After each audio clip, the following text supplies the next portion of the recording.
안녕하세요. 생각하고 글로 적는 월요 켈리입니다. 역시나 오늘도 거의 자정이 다 된 시간이고요. 오늘은 저의 일에 대해서 얘기를 좀 해볼까 해요. 제가 그러려고 그런 건 아닌데 항상 일을 따라서 지역을 이동해서 좀 살았었거든요. 대학 막 졸업하고 첫 직장이 청소년 수련관이었어요. 제가 첫 대학에서 레크리에이션을 전공했는데 근데 서울에서 학교를 다니면서 좀 지쳐가지고 좀 고향에 내려가고 싶다는 생각을 하게 된 거예요. 그래서 전남 장흥에 개관한 지 2년 조금 넘은 청소년 수련관에 청소년 지도자로 가게 됐습니다. 그러고 2년 반 정도 하다가 공부를 더 해야겠다는 생각이 들었어요. 그때까지만 해도 그렇게 청소년 지도하면서 지역에 무슨 행사 있고 그러면은 제가 MC 보고 계속 했었거든요. 기획을 조금 더 심도 깊게 공부를 해야지 될 것 같아서 편입을 하게 됐어요. 청소년은 분야가 너무 제한적이고 아직 국가적으로 주요 사업으로 채택이 되지 않았기 때문에 조금 더 폭넓은 공부를 하기 위해서 사회복지학과에 가서 공부를 2년 정도 더 하고 하는 동안에 사회공헌 사업 쪽에 조금 관심이 생겨가지고 사회공헌 쪽 중에서도 이제 메세나 사업이라고 하는 기업에서 문화예술 쪽으로 지원하는 그런 영역의 사업이 있어요. 그쪽으로 이제 조기 취업이 되면서 26살에 두 번째 직장을 갖게 됐습니다. 거기가 충남 논산이었고요. 그래서 전남 장흥에 있다가 충남 논산에서 또 거기서 또 한 5해 정도를 보냈어요. 그러고서 17년도에 한 번 더 회사로 옮겼어요. 그때는 이제 완전히 문화예술 기획 쪽, 예술 경영 쪽으로 제가 전문성을 확보하고자 그 영역을 좀 확장시켜서 문화예술 교육 기획이었다가 예술 경영 쪽으로 회사를 옮겼는데 이게 그간의 5년 동안 몸을 좀 혹사시키면서 일을 해서 그랬는지 아니면 옮긴 회사에서 너무 무리했는지는 모르겠어요. 둘 다 항상 거의 쉼 없이 뭐 휴무 이런 거 없어요. 정말 너무 그냥 내 달리기만 했어요. 그래서 그냥 쓰러지다시피 했죠. 제 인생에 그 전까지는 링거 한 번 맞아본 적 없는 굉장히 건강 체질이었거든요. 이직하고 얼마 안 돼서 2주 만에 쓰러진 거예요. 아무것도 목으로 넘기지도 못하고 말도 못하고 근데 일은 또 나갔어요. 회사를 나갔어요. 그 상태로 2주 동안에. 점심시간에 링거 맞고 오고 일을 하고 일을 너무 좋아했어요. 이제 중독자였지 중독자. 2주를 더 다니다가 진짜 이러다 죽겠구나 싶은 거예요. 그만두겠습니다 했지. 한 달도 안 돼서 4주 만에. 입찰 사업하는 컨설팅 회사였거든요. 프로그램 기획해서 기획하고 제안서 만들고 PT하고 이게 2주 안에 끝나니까 2주 동안 못 쉬거든요. 밤샘 하다시피 산다고 생각하시면 돼요. 근데 그게 계속 이어지니까 너무 힘들어서 기획을 한 프로젝트만 하는 게 아니라 한 프로젝트 시작했는데 중간에 또 들어가야 될 게 나오면 또 하고 막 이러면서 몇 가지 프로젝트들이 같이 진행되니까 팀원은 적고 아무튼 그래서 그때는 이제 대학로에 있는 회사였는데 대학로에서 한 달 정도 있다가 한 달 만에 일을 그만두고 의도치 않게 휴식기를 맞이를 했습니다. 쉬면서 회복을 하는데 한 2주 정도 걸리더라고요. 목소리가 돌아오고 밥을 먹을 수 있게 되고. 그래도 이제 생계 유지를 하려면 일을 해야 되잖아요. 그래서 무슨 일을 할까 고민을 막 했죠. 근데 계속 지금까지 하던 게 기획 일이니까 다시 기획권으로 갈까 했는데 몸 상태가 너무 안 좋잖아요. 그래서 좀 나에게 쉼을 줄 수 있는 일을 해야겠다 생각해가지고 그때 카페 매니저라는 일을 처음 시작하게 됐어요. 완벽하게 카페로 전향을 한 거죠. 30살에. 왜냐면 그 전 회사들이 다 커피 교육을 하던 데거든요. 그러니까 사내 카페를 보유하고 있고 체험교육 정도를 운영을 하고 있었는데 제가 그거 담당자였다고 이전에 말씀을 드렸었죠. 그래서 커피 쪽으로도 제가 레퍼런스가 있으니까 일반 직원이나 그런 게 아니라 그냥 바로 매니저급으로 취업이 돼가지고 면접을 몇 군데 봤는데 그 중에서 가장 한가한 매장을 찾아갔어요. 대신에 연봉도 반토막이 났어요. 정말 만족스러웠던 게 업무 강도는 20분의 1이라고 표현할 정도로 너무너무 여유롭게 일했어요. 내가 지금까지 했던 일들은 캠프 한번 들어가서 당직 걸리면은 36시간 연장 근무하고 뭐 이랬거든요. 하루 8시간 근무하면 되고 그냥 음료 만들어서 주면 되고 서비스 하면 되고. 그러니까 저는 그 일이 너무 업무 강도가 워라밸이 너무너무 좋은 거예요. 시간적으로. 그러니까 전남 장흥에서 충남 능산에서 대학로에서 이제 동대문이었거든요. 그때 매장이. 벌써 지역이 동네가 4개가 바뀌었죠. 그러고 일을 하고 있는데 한 6개월쯤 일했나? 그 논산에서 일할 적에 본사에서 전화가 온 거예요. 지금 카페 매니저 하고 있다고 들었는데 일로 넘어와서 여기 해주면 안 되냐 해서 네, 뭐 이전이랑 비슷하게 회복시켜 주시면 가겠다 그래가지고 일이 없이 퇴사한 직원임에도 다시 스카웃을 받고 춘천으로 넘어가겠습니다. 그래서 강원도 춘천과의 인연이 시작됐어요. 거기서도 또 이슈가 많았지. 갔는데 이제 매니저 없이 오랫동안 자기들 직원들끼리를 하다 보니까 오래 일한 직원들이 텃세를 부리는 거야 나한테. 근데 제가 안 찾는 성격이고 저희가 수평적 조직을 지향하는 시대잖아요 지금이. 근데 저는 업무는 수평적이 돼 체계는 수직적인 게 맞다고 생각해요. 아직까지는. 약간 꼰대스럽고 위계질서를 중시한다고 생각하실 수 있는데 그런 의미는 아니고요. 어쨌든 우리가 모두 회사의 대표가 될 수는 없잖아요.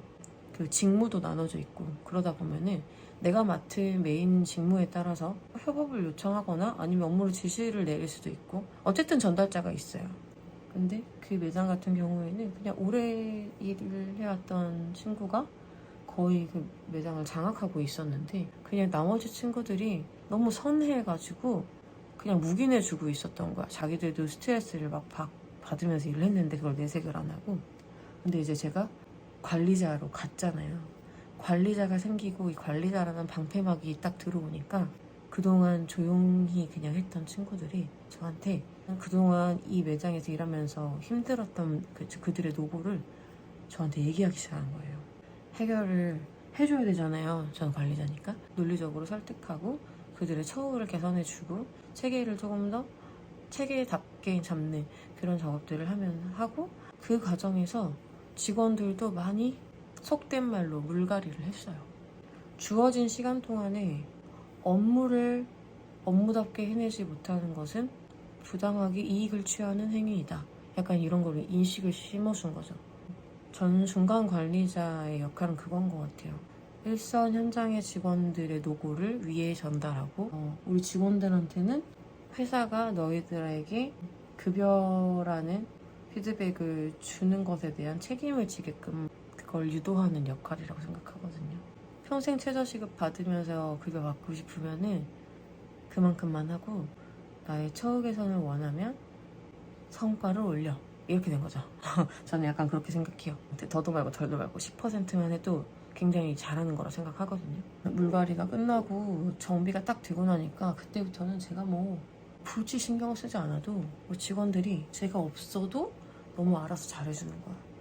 그런 매장이 됐어요. 너무 잘 잡혀서. 그래서 지금도 춘천에 놀러 가면은 야 나 간다 그러면 애들이 다 모여줘요. 한 1년 조금 넘게 일하다가 또 본의 아니게 건강 때문에 쉬게 됐어요. 한 3개월 정도 쉬었나? 그러고서 다시 기획분으로 다시 복귀를 했어. 사실은 다시 컨설팅 회사를 들어가서 기획하고 또 입찰 제안서 막 이렇게 쓰고 PT하고 되면은 또 제가 또 MC잖아요. 원래는 외주 맡기는데 넷으로 칠 수 있으면 회사 입장에서 굉장히 비용이 절감이 되니까 외부에서 MC 섭외하면 하루에 적어도 30에서 50만 원 써야 되거든요.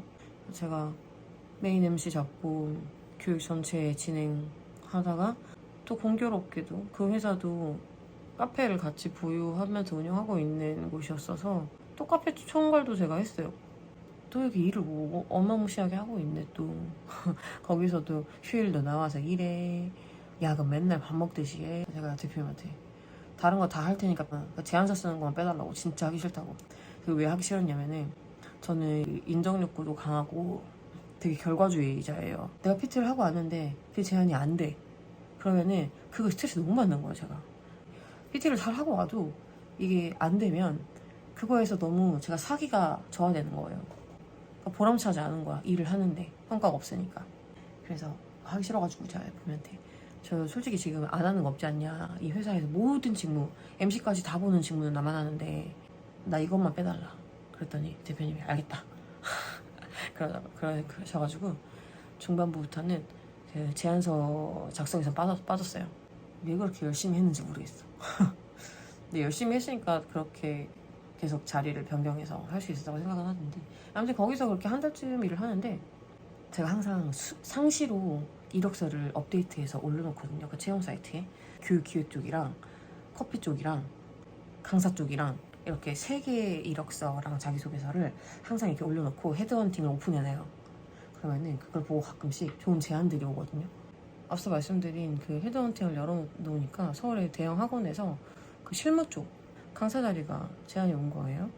되게 재밌었어요. 컨설팅을 이제 그때부터 하기 시작해서 저는 일을 할 때 뒤를 안 돌아보고 일해요. 그냥 오늘만 있는 것처럼 일을 해. 몸이 또 아작이 난 거예요. 근골격계가 기능 이상이 생긴 거야. 안 되겠더라고요. 또 타이밍이 좋게 청담동에 오픈한 지 한 2달 된 매장에서 같이 일하자고 그러셔서 자리를 옮겨갔습니다. 바로. 그러니까 충남 아산에 있다가 청담동을 간 거죠. 근데 몸이 전체적으로 회복이 다 된 상태가 아니잖아요. 점점 더 상태가 나빠지는 거야. 근데 또 대표님이랑 그때 또 우리 지배인님이 참 많이 신경을 써주셨어. 또 감사하게. 제가 너무 미안한 거예요. 몸이 아프니까 100%도 못하겠는 거예요. 그래서 이거 안 되겠다. 이거는 진짜 내가 민폐다. 우리 밑에 직원들한테도 민폐고. 3개월 딱 하고 제가 더 이상 죄송해서 월급을 못 받겠다. 그러고서 나왔어요. 프리랜서가 됐지 이제. 학원에 시간 강사를 나가고 춘천시에서 하는 사업에 카페 사업이 딱 떠가지고 제안서를 팍 써가지고 PT를 하고 뭔가 어떻게 잘 돼가지고 또 춘천에 가게 됐네요. 그러고 용역 사업을 7개월 동안 하고 또 거기서도 수업을 같이 병행했거든요. 또 학원도 제가 또 나갔어요. 좀 힐링하면서 일했던 것 같아요. 작년에 좋은 사람들도 진짜 많이 만나고. 그러고서 몸이 아플수록 나이를 먹을수록 가족들이랑 같이 살아야겠다는 생각이 드는 거예요. 다 정리하고 그냥 내려와 버렸어. 아무 계획 없이 무계획하게. 제가 쉬는 걸 잘 못해요. 왜냐면 일을 하지 않으면 가치가 없는 사람인 것 같은 생각이 들어요. 제가 그냥 그렇게 생겨먹은 사람이에요. 그래서 쉬는 동안에도 그냥 쉬는 게 싫어서 이제 마케팅 공부를 좀 해야겠다 싶어가지고 부피 지원으로 부트캠프가 있는 거예요. 1월부터 4월까지 3개월 동안 하는, 아침부터 저녁까지. 세종시에 제가 충남 논산에서 일할 적에 같이 일했던 동료들이 살고 있어요.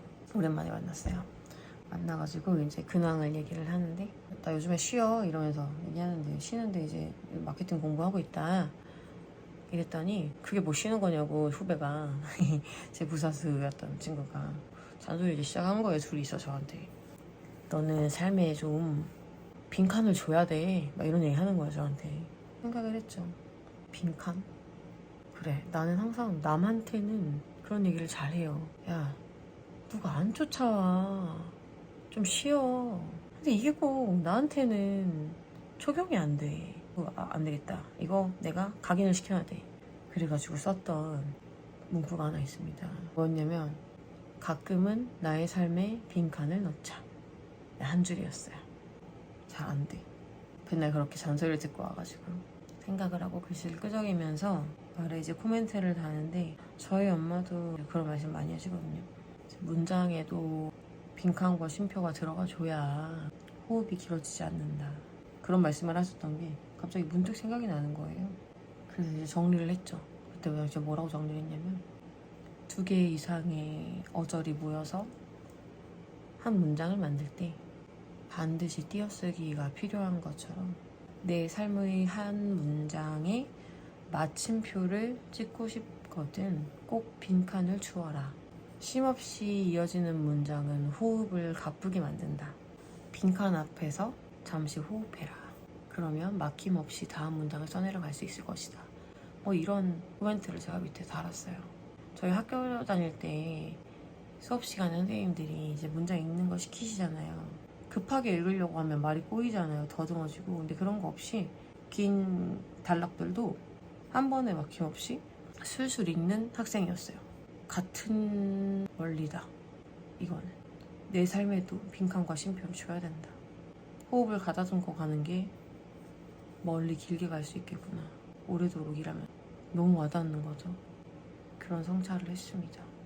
아무것도 하지 않는 것이 아니라 다음 한 걸음을 위해서 도약을 준비하고 있는 거라고 생각하거든요. 그래서 혹여나 지금 잠시 쉬어가시는 분들이 계시다면 조바심 내지 마시고 내가 다음 문장을 잘 연결하기 위해 준비하고 있다. 이렇게 생각하시면 좋을 것 같아요. 그런 의미에서 오늘은 딥펜으로 적어보겠습니다. 너무 오래 써가지고 끝이 좀 무뎌져서 가끔씩 종이에 팍팍 걸리거든요. 근데 그래도 요만한 펜을 못 찾았어, 펜촉을. 그래서 오늘 이걸로 한번 글을 끄적여 보겠습니다.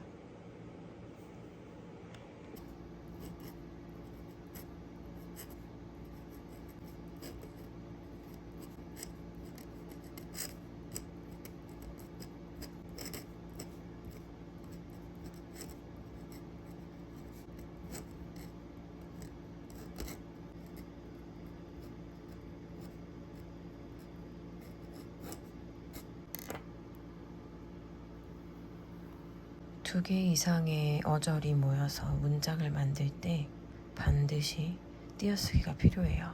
이처럼 본인의 삶의 한 문장에 마침표를 찍고 싶거든 빈칸이 필요합니다.